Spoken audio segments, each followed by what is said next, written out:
This all started when I was about 5 in 2005, Norwalk, California. I was living with my grandparents because my parents were kind of separated at the time. I feel like that made it even worse. There was a lot of negative energy. Around that time, I started seeing an imaginary friend, is what my family called it. I thought she was real. We used to have this huge hallway. At the end of the hallway was this closet. One day I just opened it. There she was. I just started talking to her every day. My family just let me go because I didn't have a lot of friends in the area. But then they started asking me more questions about her. Why is she here? What does she look like? I didn't like to talk about it much because she had told me not to say anything to anybody or something bad would happen. I'm not exactly sure what would happen, but she just said not to. My siblings started picking on me about it. They just kept on asking me, what does she look like? Where did she come from? I eventually told them her name is Sarah. She is older than me, 10 or 8. She wears a dress, she has long brown hair. I don't really know what her face looks like, but there you go. They continued to tease me as siblings do. Everything was fine for a while until she started scaring me. She even told me, I told you not to say anything. This is what you get. She would slam doors, flicker the lights. My grandma that I lived with, she was very religious. She didn't believe any of that. She just thought, oh, it's the wind, it's electrical. She brushed it off. It still scared me one night. It got so bad that one night my sister was teasing me about it. She's sitting on the bed, still going on about how I'm stupid for having imaginary friends. She was like, where is she? She's not even here. I pointed to the bed right next to her that she was sitting on. She looked over. You could see the indent of someone sitting in the bed with her. Hello, friend. She started screaming and running to my grandparents, and I got in trouble because I thought it was funny. She kind of deserved it in my eyes. It worked out. After a couple of years in 2007, 2008, I moved out of my grandparents and moved in with both my parents in Long Beach, California. It wasn't a great environment. There's a lot of arguing. It was a very dysfunctional household. It just got worse with that. I feel like spirits feed off of negativity. I was just on my own. I didn't have any friends yet. I just went back to talking to Sarah. I was 7, 8, so I was still able to do that and not look weird. After a while of living there, I got friends, and I never really talked about Sarah with them. I thought it was weird. Sarah didn't like that. She continued to hurt me, just scaring me, throwing things, touching me. It was very chaotic. That house that we lived in Long Beach had a lot of different other spirits. The negativity just made it worse. We had one that I considered to be a pervert. I have a lot of sisters. He made us feel like we were being watched when we were getting dressed. He would touch specific parts of our bodies that were private. It was just weird. I feel like they both worked together to make us feel scared all the time, scared to walk out of our rooms at night because we thought something was there. It was a really old house. We would just hear creaking back and forth through the hallway, just someone walking. The door made a certain sound when it closed, kind of squeaked. We would hear something trying to open it. We would hear the squeak. We just had the TV going. We didn't want to hear the noises anymore. You never felt like you were alone. There was just always someone watching you in that house. Me and my sister's beds were side by side real close to each other because the room was super small. One morning, I was waking up but still asleep. I heard scratching, like when you run your fingers on the bed really fast, like a spider. I heard that coming towards my neck super fast, and then it scratched me on the back of my neck. I thought it was my sister because we were so close that she could easily grab me from her bed, but she was asleep. I woke her up and explained to her what happened. She didn't believe me. We didn't look at my neck to see if anything was there, but it burned. It felt hot. Something touched me. We just didn't know what to do. We just brushed it off and continued on living there. We were there for a while, and we moved up to the Riverside area. In 2000, we got a new house. We thought nothing could be there because it's new. Nobody was there before us. It was like new beginnings. For the first month or two, it was just me and my mom that moved up here, and my siblings stayed down in Long Beach. My mom would sleep in the living room. We didn't have any furniture at the time. We just moved in. I slept in my room because I had my first room. One of the first nights that we were there, while I was in my room, I had the TV on. I was minding my own business, and I heard someone jiggling the doorknob. I thought, oh, it's just mom walking. She's going to sleep. I didn't think about it. I didn't want to bring that kind of energy into the new house. I didn't want anything to happen. I don't think I told my mom. I didn't even tell my siblings. I just kept it to myself. My siblings moved in, and my oldest sibling moved in with her best friend. Everything was great. It wasn't negative. My parents weren't together. They were separated. No arguing. It was really nice. Then my older siblings and her friends, they started messing with Ouija boards, not doing it properly, asking the wrong questions, things about themselves, stuff that you're not supposed to do, and not taking it seriously. They started asking questions about Sarah. I wasn't there for any of the sessions that they had. They just would tell me about it. I didn't like messing with that stuff. After they started doing that, we started to get a lot of issues. Doors opening. We had a laundry room. We had lights in there, but it just felt so heavy and dark all the time. There was just something in that room. We would always hear the dryer door opening and closing. My little sister, she was 3 at the time. She was seeing something. She started talking to something. We asked her to describe her to us. She said that she had really pale skin, really beady black eyes, and red hair. No clothes or anything that she ever described. It was just so creepy. When we asked her to describe her, we were sitting in our formal dining room that we turned into a toy room. She was facing the window that was behind me and my sister when we were asking her. At that window, we had a toy kitchen. When we asked her, where is she? Can you see her?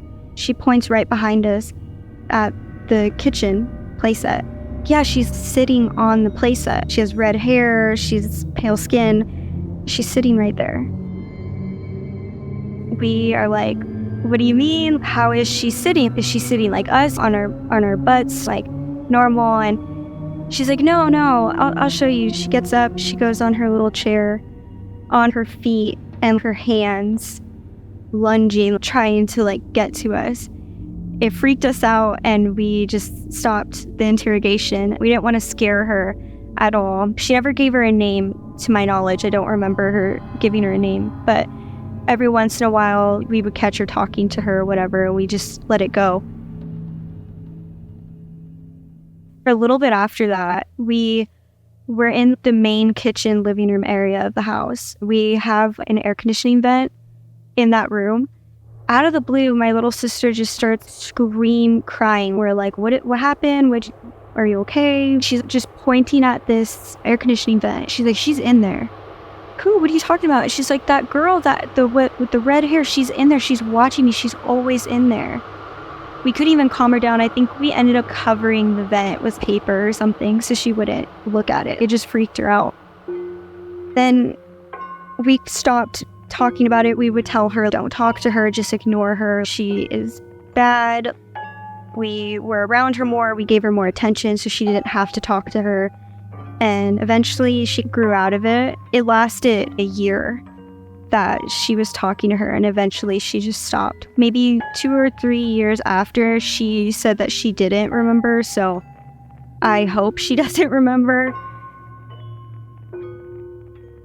In the same time frame of my sisters playing with the Ouija board and all of that, I started getting really bad nightmares. I started to get sleep paralysis for the first time.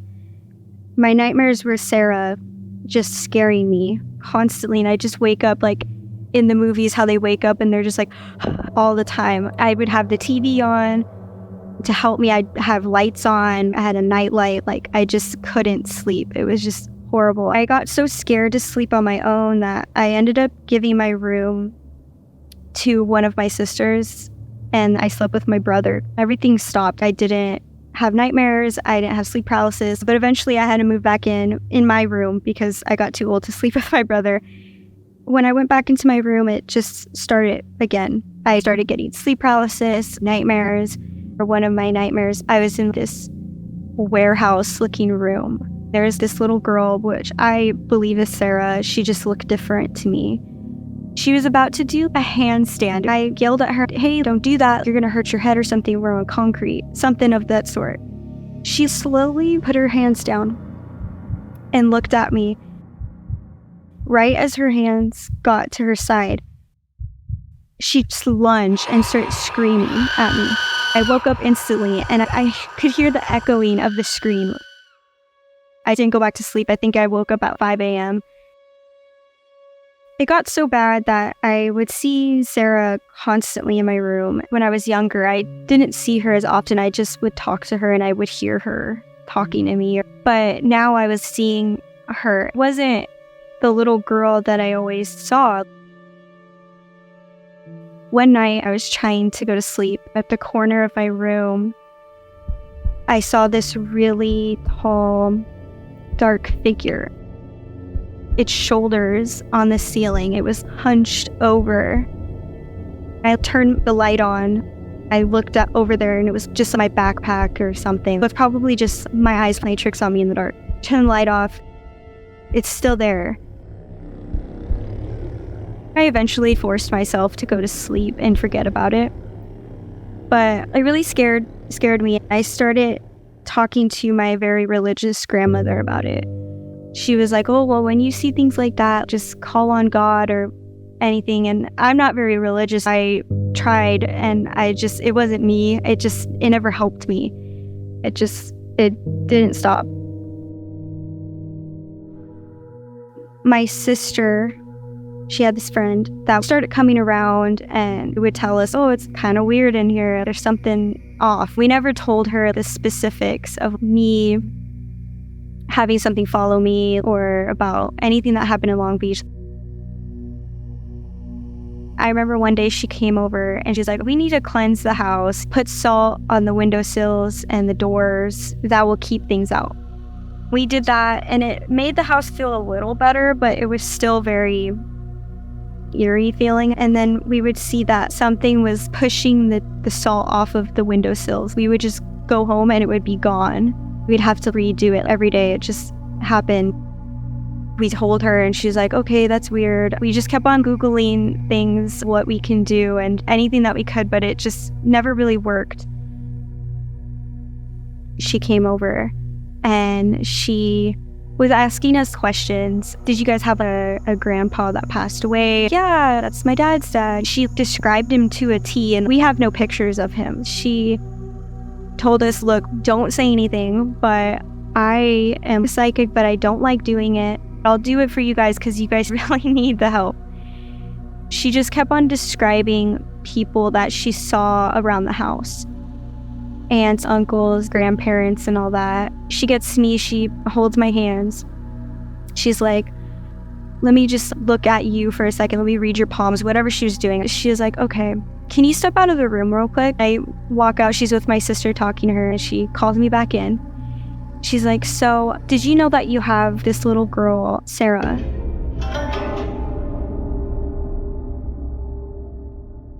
Right? I was like, "Oh my God, yes." We never told her about it. She described her perfectly.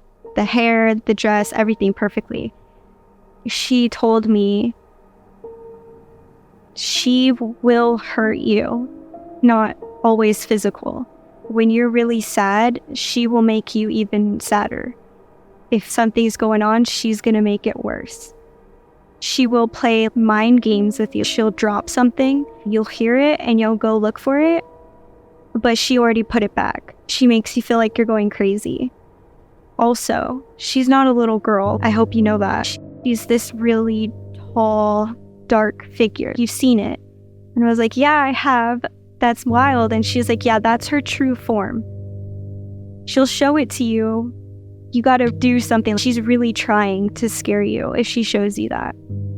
I was really freaked out. How do I get rid of her? And she's like, you can, but I mean, you don't really have to. She's not going to do anything to harm you. And I'm like, okay, then it's fine.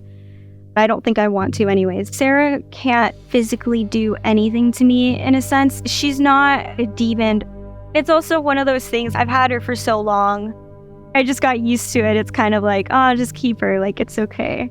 She never really told me how I could get rid of her. And I never really asked her because I wasn't really looking towards that.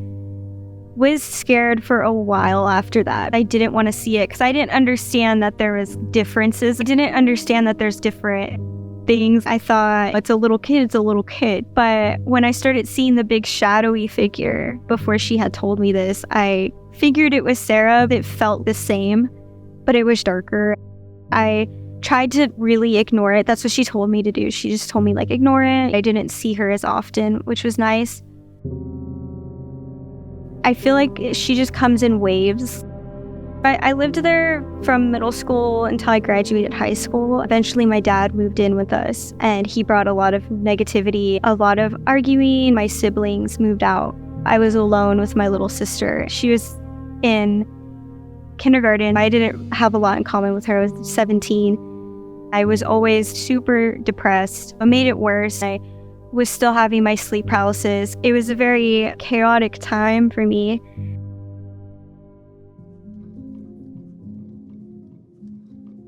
Eventually, I moved in with my mom's mom, my grandma. One of my sisters lived there with me, and my aunt and uncle. Everything was fine. We were okay, and it was a little bit after my grandpa had passed, so the house was just a little different because he wasn't there.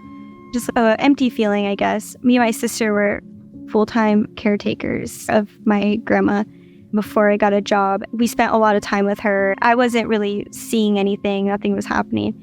Then my grandma passed away in 2018, so I only had a year with her before she passed.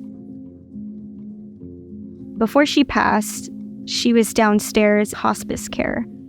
We had a baby monitor on her to make sure she was okay. We just wanted to make sure she was okay. A couple days of watching her, we go down the next morning and she would tell us, I heard Grandpa walking to me. My grandpa walked a specific way and we would hear it once in a while. He dragged his feet. You would hear that dragging, that shuffling. She was like, I saw him standing there. He's been watching over me. And this is someone who doesn't believe in even your family coming to visit you. She would tell us, I see him. When she passed, we didn't hear anything of them. It felt like they were truly just gone. We were happy for them because they wanted to be together, so it was fine. But after she had passed, that's when we started hearing more things, feeling more scared. The kitchen had a bar, and beyond the bar was the living room. And in the back of the kitchen was this other room. And we called this the gold room because my grandma decorated it in gold. Every time you were in the kitchen washing dishes, something was in that gold room. We would see things, something watching us from the bar. We'd look at it and he'd run away. We thought, it's just the cat. We had a black cat, so we thought it's the cat. But no, it would be a full figure. We couldn't make out what it was. We just called it a boy. Everybody saw him in the house. My aunt and uncle, they didn't really believe it, but they would be like, oh yeah, we saw him. One night, it was me and my sister. We had a friend over. And we just kept feeling like we were just being watched. We were downstairs in the living room and we felt this heavy feeling. I don't remember why, but we ended up walking into the gold room. No lights were on. And in the corner, it felt so heavy. You couldn't even really hear what was around you. It was so muffled and so heavy. You would walk out of it and you'd feel fine. It's hard to describe. It was like a void, radio static. It felt fuzzy. That one friend that had told us about Sarah, and we had went to her and told her about it, and she was like, don't go in that. You can make more issues if you go into those things. Those are things trying to take your energy. We believed her, obviously, but we were like, oh, it's not that serious. And eventually it was just like a big boom of problems. One night, I was the only one in the house. Everyone had left. I was upstairs. The upstairs balcony, you can see into the gold room. It's like in the same space.